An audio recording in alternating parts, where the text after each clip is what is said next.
নমস্কার, আমাদের ইউটিউব চ্যানেলে আপনাদের সকলকে স্বাগত জানাই। সকল সাধারণ মানুষের সুস্থতার কথা মাথায় রেখে আমরা কিছু সাধারণ ভিডিও আপনাদের জন্য নিয়ে এসেছি আমাদের ইউটিউব চ্যানেলে। তো এই ভিডিওতে যে ওয়ার্কআউটগুলো দেখানো হচ্ছে এগুলো বেসিক্যালি ফুল বডি ওয়ার্কআউট, মানে সমস্ত শরীরে যাদের খুব সময় কম কিন্তু শরীর সুস্থ রাখতে চান, ফিট রাখতে চান তাদের জন্য যে এক্সারসাইজগুলো দেখানো হয়েছে, যে কটা পুশ আপ, পায়ের এক্সারসাইজ, পেটের এক্সারসাইজ, সেই এক্সারসাইজগুলো যদি কন্টিনিউ প্রত্যেক দিন 10টা করে বা 20টা করে 3 সেট করে প্রত্যেক দিন যদি একবেলা সম্ভব হলে দুবেলাও ওয়ার্কআউট করতে পারেন, তার সাথে নর্মাল আমাদের বাড়ির খাবার দাবার, খালি বাইরের খাবার, তেল ঝাল মশলা কম, মিষ্টি জাতীয় খাবার কম,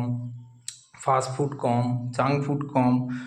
পর্যাপ্ত পরিমাণে জল, নিয়মিত টাইম মতো 7 থেকে 8 ঘন্টা ঘুম, এইসব যদি মেনটেন করা যায় শরীর অনেকটাই সুস্থ থাকবে। তো এই ওয়ার্কআউটগুলো